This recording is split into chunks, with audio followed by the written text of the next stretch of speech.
Kith and Kin.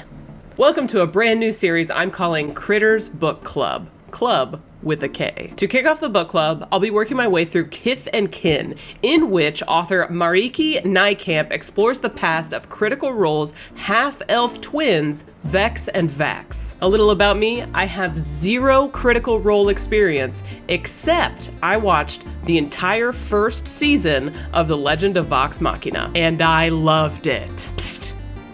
Come here. Come here. Closer. Closer. My reactions to every episode of last season are in my Vox Machina playlist right here on YouTube. Spoiler warning, today's video will cover all the way through Chapter 5 of Kith and Kin. One last thing before we get into the discussion. Please like the video and subscribe to this channel if you want to see more videos like this. Alrighty, let's get into it for part 1 of KRITTE'S Book Club, Kith and Kin. Prologue. We start in the prologue 12 years ago. Vex and Vax, a pair of not yet 10 half-elf twins with dark hair and fine features, are hunting for a mysterious creature known as a boggle when they're confronted with the unexpected news that a visitor has come to their hometown of Bi-Rhoden.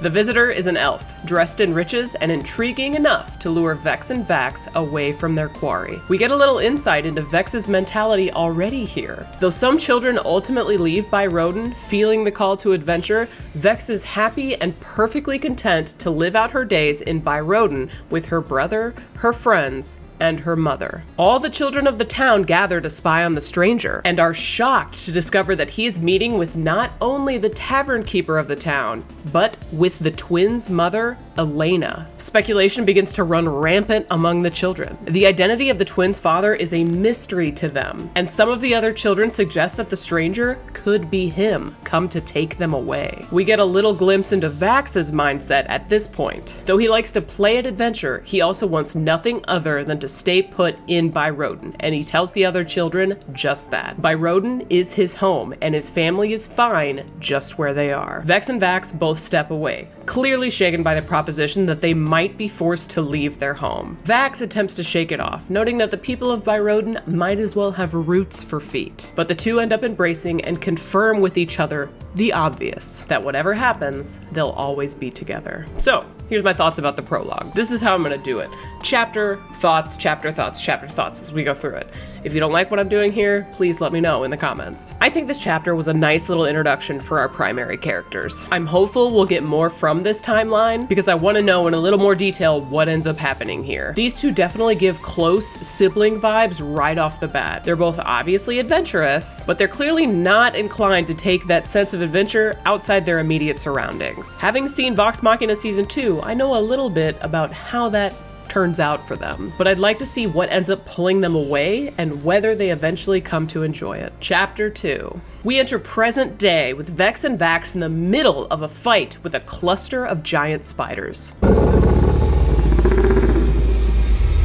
Fun fact, the word for a group of spiders is actually a cluster, or a clutter. The more you know. There's also a brown bear, Trinket, fighting alongside them. Vax fights with daggers in both hands, Vex with a bow and arrow. They toss friendly banter back and forth about who should get credit for what kill. Ultimately, they narrow it down to one final spider, the big one, which ends up dive bombing Vax. He manages to get his dagger up before the thing lands on him and collapses, a fang cutting into his collarbone. He jokes that he should definitely get credit for that one, all the while locking up from the spider's venom. Vex and Trinket manage to get Vax out from under the spider, and Vex administers the last of their anti-venom. As Vax recovers by the campfire that night, Vex goes over the list of things they need to buy when they get to Westrun the next day, which is their ultimate destination thanks to a letter they are contracted to deliver. The twins begin their standard negotiation about how long they'll stay in the city, Vax thrilling in the fact that they'll finally be in his natural environment, and Vex already dreading the time they will spend away from the wilderness. The two ultimately land on 3 nights, which is coincidentally what they always end up agreeing to. And my thoughts on Chapter 1. We met Trinket! I still want to know how Trinket and Vex came together. I really hope we get that part of the story somewhere in this book, or at least in Vox Machina. After a pretty far jump in time, these are still clearly the same characters, just in a very different life circumstance, more to worry about, more danger, more alone. New weapons though. Very nice. We got a fun, very D&D fight scene with the cluster of spiders. Gross. And I like that everyone got to show off their fighting prowess a little bit. Plus, the friendly banter between them gave off major Gimli and Legolas vibes.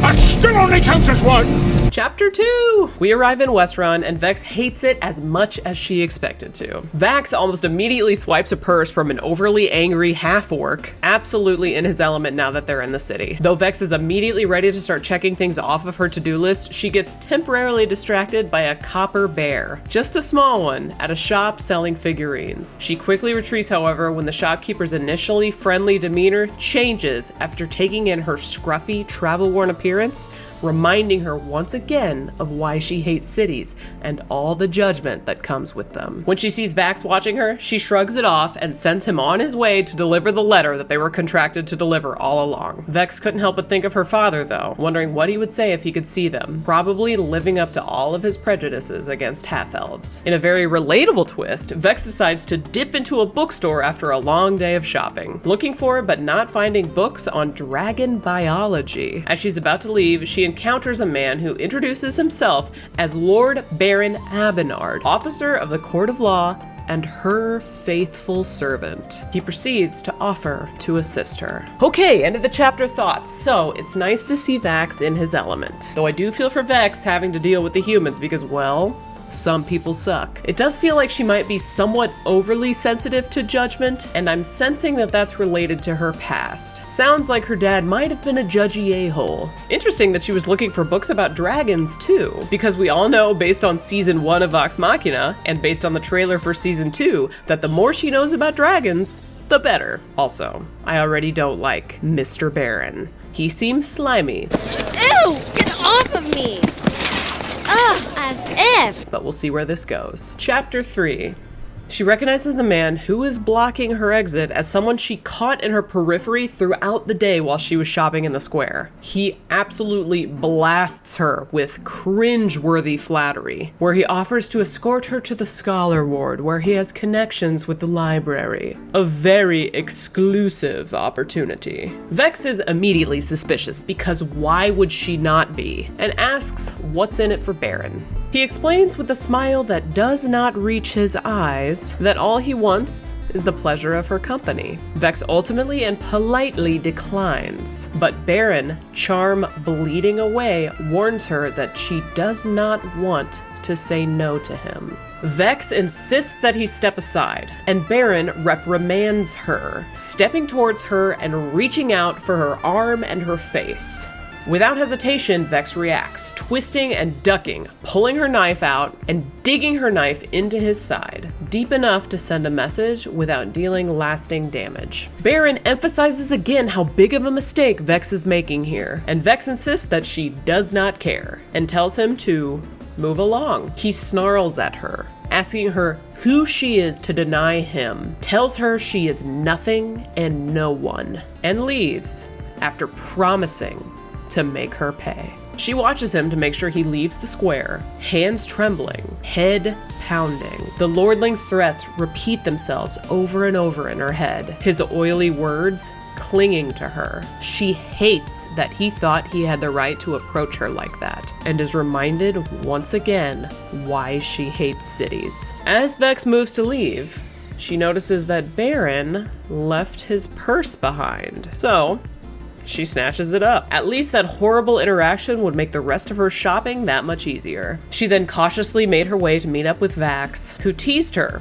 admiring the lordling's coins. Really, Vax wanted to confront the bastard, because even though Vex didn't tell him all the details, he could tell that interaction was bothering her a lot. Looking out the window of their inn on the edge of town, Vex clocked a cloaked figure peering up at the inn before vanishing into the night. Okay, thoughts on chapter 3?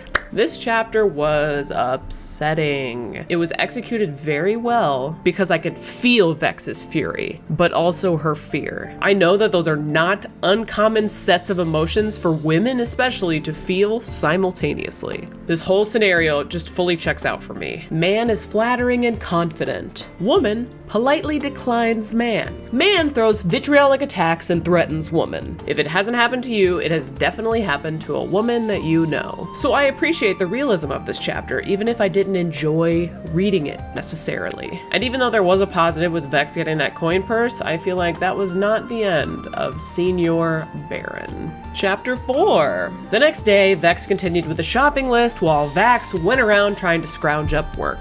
Vex could not shake a sense of restlessness and unease. Throughout the day, she loosened up a bit, even buying a beautiful pair of bracers that she never would have sprung for without Baron's gold. Baron's mention of the library stuck with her though, and after having a questionable dinner at their questionable inn and turning in for the night, she snuck out. She enjoyed walking the city at night far more than walking it in the day, and she made her way to the library. Once she got there though, she was struck with this treacherous sense of unworthiness.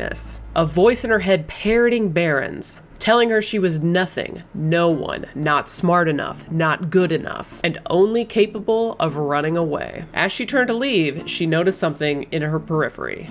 And when everything went still, her survival instincts kicked in. She began a tense retreat, heading for the more populated city center. But when she saw a glint of metal up on a rooftop out of the corner of her eye, she began to run. And she ended up barely dodging something small and metal that flew past her. She was then confronted by a pack of rats clearly looking to waylay her. She ended up losing her knife when something tugged on her cloak. Proceeding through the streets, Vex fired off a couple of arrows in the direction of her rooftop assailant, trying to distract them, and fled toward the tavern lights. Turns out, Vax had been following her. Though he knew she could take care of herself, there was no reason he couldn't also take care of her. He noticed her shadow before she did, and when he realized it was more than just a chance robbery, that someone had clearly put a target on his sister's back, cold fury swept over him. As soon as he got an opening, he leapt on the young man that was shadowing Vex, who clearly did not expect Vex to have a companion. The two crashed through the edge of a roof and tumbled towards the street. Thoughts on chapter 4? I could still definitely feel Vex's unease, and it was uncomfortable but effective. We ultimately find out that her paranoia was not unfounded, though her decision to wander off on her own at night was pretty questionable given the circumstances. I obviously don't want to blame the victim here, but after getting a quasi-death threat in an unfamiliar city, I might have stuck to my hotel room for the evening.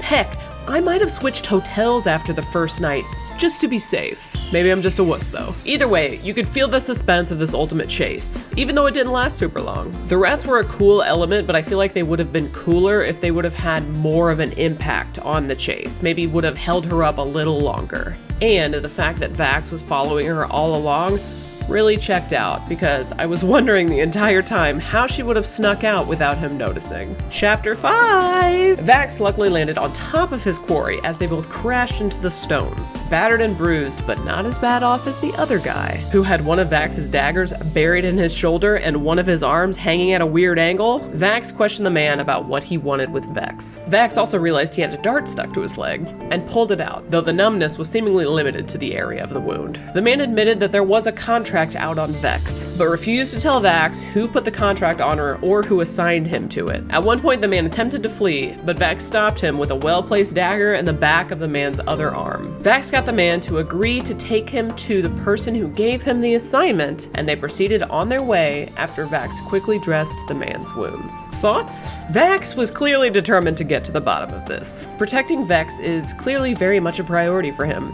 Probably priority number 1 given the risk he put himself in this scenario. Also, he seemingly agreed to enter the belly of the whale when that whale directed a hit on his sister. So it doesn't seem like self-preservation is a huge part of Vex or Vax's ethos. Shout out to Vax for his bravery and his fighting prowess, but we'll see where this ends up. I'm not sure he made the smartest choice demanding to go to the assassin's leader. Final thoughts. I know I promised a video through chapter 7, but I've never never done one of these before. I overpromised. I said I was gonna get this out this week, and I just ran out of time. I'll try to keep my predictions a little more accurate from here on out. That being said, I plan to have my next video through chapter 10. Hopefully, 5 chapters at a time will be doable for us all, especially if you're reading along. I'm aiming to get the next video out next week. Thank you so much for watching. I'm having a blast learning about our besties, Vex and Vax, especially with season 2 of Vox Machina approaching. Please let me know in the comments if you have any feedback about how I formatted this video, or about what I talked about generally, or if you have any thoughts about the book generally, or my take on it. Thank you to my generous patrons and members. If you want to join this esteemed group of individuals, you can do so on my Patreon,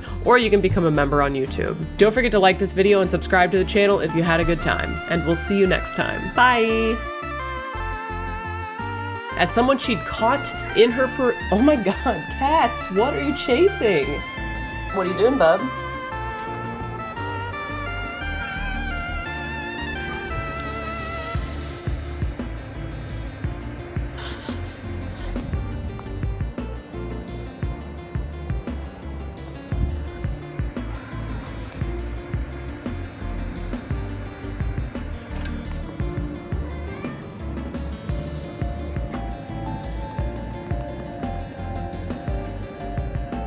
Okay, well, if you think you hear cats in the background, you do.